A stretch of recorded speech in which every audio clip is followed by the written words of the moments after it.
સ્થાનિક સ્વરાજ્યની ચૂંટણીમાં ફોર્મ ભરવા માટે ભાજપ, કોંગ્રેસ, આપ અને અપક્ષ ઉમેદવારો દ્વારા પડાપડી કરાઈ હતી। ભાજપ અને કોંગ્રેસ દ્વારા મોડી રાત્રે ઉમેદવારો જાહેર કર્યા હોય જેને લઈ છેલ્લા દિવસે ફોર્મ ભરવા માટે સમર્થકો સાથે ઉમેદવારો ઉમટી પડતા તડાફડી સર્જાઈ હતી। તો ભાજપ અને આપના કાર્યકરોએ એકબીજા સામે સૂત્રોચ્ચાર પણ કર્યા હતા, જેથી રાજકીય માહોલ પણ ગરમાયો હતો। ગુજરાતભરમાં સ્થાનિક સ્વરાજ્યની ચૂંટણીના ઉમેદવારી ફોર્મ ભરવાના છેલ્લા દિવસે મોટી સંખ્યામાં ઉમેદવારો ઉમટી પડ્યા હતા। ભારતીય જનતા પાર્ટી ફોર્મ ભરવાના છેલ્લા દિવસે 120 ઉમેદવારો જાહેર કર્યા હતા, તો બીજી તરફ કોંગ્રેસે બાકી રહેલા મોટાભાગના ઉમેદવારોની યાદી જાહેર કરવાની જગ્યાએ મોડી સાંજ પછી ફોન કરી ઉમેદવારી પત્ર ભરવા જવા આદેશ કર્યો હતો। જ્યારે આમ આદમી પાર્ટી દ્વારા પણ ઉમેદવારો જાહેર કર્યા હોય જેને લઈ ઉમેદવારોનો જમાવડો કલેક્ટરાલયે જોવા મળ્યો હતો। ભાજપ, કોંગ્રેસ અને આમ આદમી પાર્ટી સાથે અપક્ષોનો પણ સ્થાનિક સ્વરાજ્યની ચૂંટણીમાં રાફડો ફાટ્યો હોય, જેને લઈ આ વખતે કોર્પોરેટર બનવા માટે લોખંડના ચણા ચાવવા જેવું લાગી રહ્યું છે। તો ઉમેદવારી ભરવા આવેલા ભાજપ, કોંગ્રેસ અને આમ આદમી પાર્ટીના ઉમેદવારોએ મીડિયા સાથે વાત કરી પોતાની જીતની આશા વ્યક્ત કરી હતી।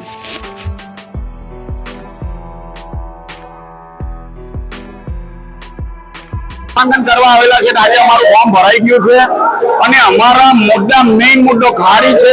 ખાડીની માટે અમે સતત લડાઈ કરી છે, પણ આ આંધળી બેરી અને 800 ભાજપ સરકાર કોઈનું સાંભળતી નથી। ખાલી લાઈનમાં ઉભા રાખે, કોઈની લાઈનમાં ઉભા રહી જાઓ, ગેસની લાઈનમાં ઉભા રહી જાઓ। હવે લગભગ મને એવું લાગે છે કે ભાજપ સરકાર લીગલી લગ્ન કરેલા છે ઘરવાળીના, એની પણ લાઈનમાં ઉભા રાખશે આ લોકો। આટલા ઘણા વર્ષોથી ખાડી પૂરી સમાજે છે હેમતમાં, જો તમે જીતીને આવો તો કઈ પ્રકારની કામગીરી કરો? પહેલા જીતીને આવશો એટલે ખાડીનો પ્રશ્ન હલ કરવો, પણ આ ભાજપનું પાપ છે। ખાડી પર ભાજપનું પાપ છે। શા માટે દર વખત આ પ્રકારે વેર આવે છે?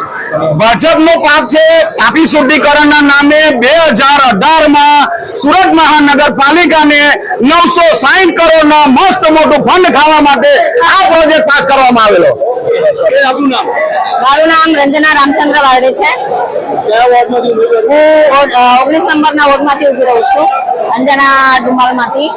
શું સમસ્યા છે લોકોની અને જીત્યા પછી? આજે જે સમસ્યા છે લોકોની, જો આપણે ભાજપ સરકારના ભ્રષ્ટાચારથી લોકો હેરાન ને પરેશાન થઈ રહેલા છે, અમે એના માટે લડવા માટે તૈયાર છે આજે, કે જે ભ્રષ્ટાચાર થાય છે એ ભ્રષ્ટાચાર માટે લડવાનું અને જનતાને શાંતિ અને ન્યાય મળે એના માટે અમે ઉભા રહ્યા છીએ। મારું નામ વાસંતી સુરેશભાઈ રાણા, કયા વોર્ડમાંથી? 19 નંબર આજના। શું સમસ્યા છે લોકોની? તમે જીતીને આવશો તો શું કામ કરશો? અમારે જે કામ કરવાનું તો અમે બધા જ કરવું, બધાની તકલીફો છે તો બધા કામ કરવું। શું કહેશો, લોકો મત કેમ આપશે? મત એના માટે આપે છે કે બધાને કઈ રોજની તકલીફ છે, કઈ બેનર લાઈનની છે, બધી રીતની બહુ બધી સમસ્યા છે, તો અમે બધી કરવું એમ। મારું નામ રચના હીરપરા, પૂર્વ કોર્પોરેટર આમ આદમી પાર્ટી। આમ આદમી પાર્ટીના શ્રેષ્ઠ નેતૃત્વએ મારી પર ફરી વખત ભરોસો મૂક્યો અને મને રિપીટ કરી, એ બદલ પહેલા તો હું એમનો દિલથી ખૂબ ખૂબ આભાર વ્યક્ત કરીશ। 5 વર્ષની અંદર જનતાની વચ્ચે રહ્યા છે, જનતાના કામો કર્યા છે, પાર્ટીના કામો કર્યા છે અને નિષ્ઠાપૂર્વક પાર્ટીમાં કામ કર્યું છે, એટલે પાર્ટીના શીર્ષ નેતૃત્વએ આજે ફરીને મને રિપીટ કરી છે। અમે જે ભાજપના કોર્પોરેટરો કામ નથી કર્યા, વિકાસના નામે વિલાસ કર્યું, એના પ્રતિ લોકોના હિતમાં કામ કરીશું। હું અત્યારે જે ભાજપ ઉમેદવાર નવા ઉતારેલા છે એમની સામે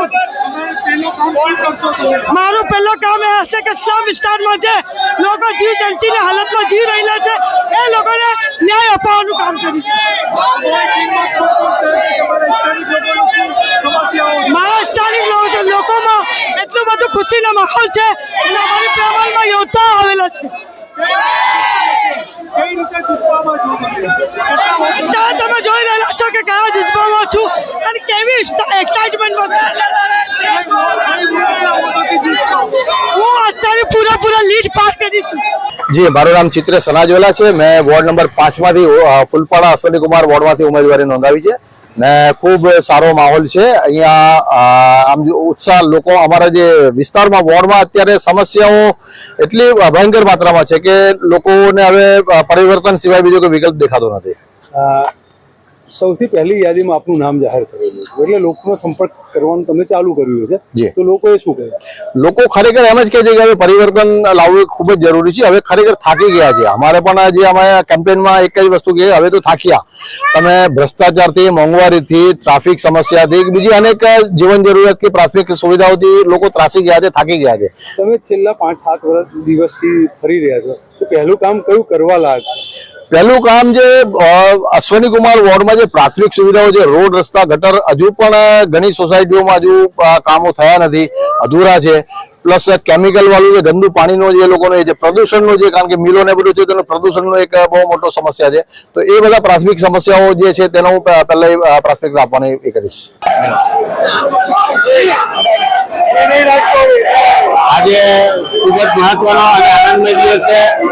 ભારતીય જનતા પાર્ટી તરફથી અમને આપવામાં આવેલો મેન્ડેટ અમે પ્રજા સમક્ષ આખી જઈશું અને વિકાસની ગાથાને આગળ વધારીશું. વિકાસના કામોને લઈને ભારતીય જનતા પાર્ટી, મારું તો વિરોધ પક્ષને એ જ કહેવું છે કે ખોટા ફોર્મ ભરીને ખાલી આ નહીં કરવું જોઈએ. એની જગ્યા પર ભારતીય જનતા પાર્ટીની વિકાસ ગાથામાં તમારે પણ જોડાવવું જોઈએ. ભારત માતા કી જય, વંદે માતરમ. 5 વર્ષમાં શું કામ આવનારા સમય શું બાકી કામ છે?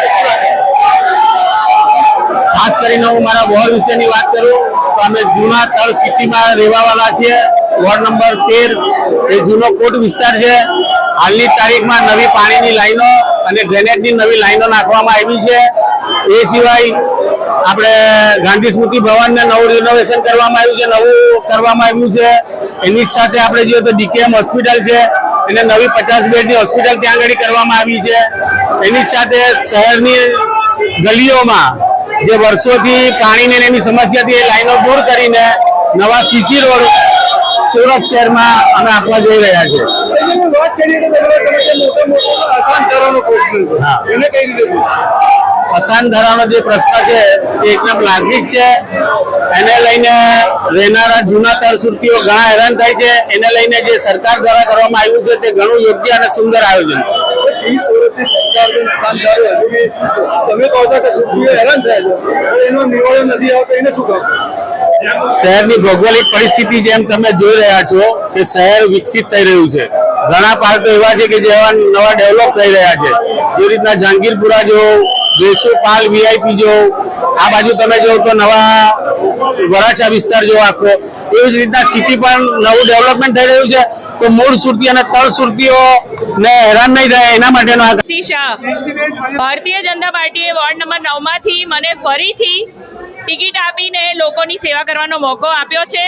ગત 5 વર્ષ 2021માં પહેલી વાર ટિકિટ લીધી, પણ ભાજપનો જે મંત્ર છે વિકાસ, વિકાસ અને ફક્ત વિકાસ, એની પર અમે કામ કર્યું. 120 સોસાયટીમાં સીસી રોડ બનાવ્યા, પાણી, સ્ટોર્મ ડ્રેનેજ લાઈનો નાખી, street light, water, rain water હાર્વેસ્ટિંગની કામો કર્યા છે.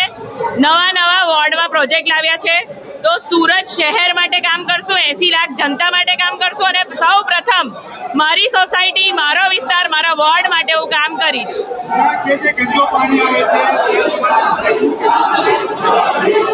અત્યારે ઉનાળામાં, દર ઉનાળામાં તાપીમાં લીલ જામે છે, એના કારણે પ્રશ્ન હોઈ શકે. પણ જ્યારથી એ લોકો મને પર્સનલી મળ્યા નથી, મેં એ લોકોનો સંપર્ક કર્યો, જ્યારથી અમને જાણ થઈ છે, દરરોજ આપણે પાણીનું ચેકઅપ કરાવીએ છીએ. કોઈ પણ લોકોને તકલીફ ના થાય એનું અમે વિશેષ ધ્યાન રાખીએ છીએ.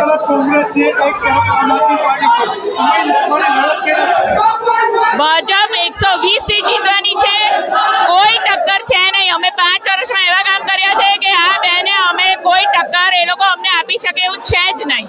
120 સીટના પ્રચંડ સંકલ્પ સાથે આજે આખું સુરત કેસરિયામય બની રહ્યું છે અને આ વિજય ઐતિહાસિક વિજય હશે.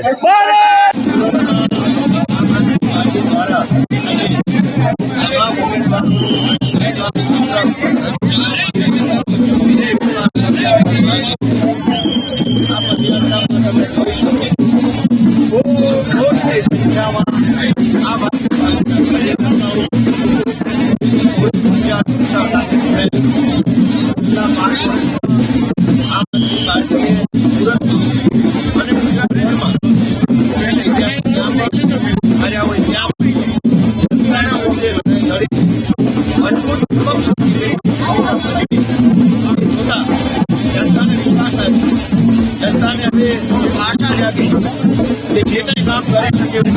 એટલે માત્ર ને માત્ર આમ આદમી પાર્ટીના ઘરે ઘરે યુવાનો અને એમને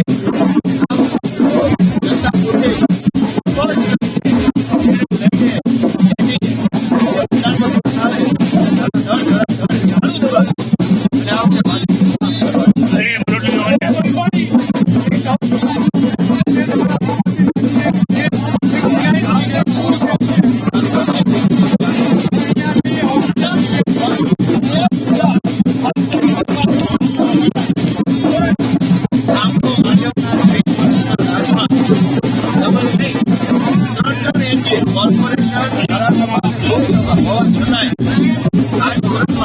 શિક્ષણની હાલત ઓછી મધ્યમ વર્ગ ગરીબ વર્ગના છોકરાઓ ભણાવી ન શકાય શિક્ષણ વેચાય દવાખાનાની હાલત કે માણસ બીમાર પડે લાખ લાખો કરવું પડે આચાર્ય શહેરની સાફ સફાઈની વ્યવસ્થા અન્ય સુવિધાઓ આજે સુરત ટેક્સટાઇલના કિરાના અને વર્ષો પહેલા ફેરી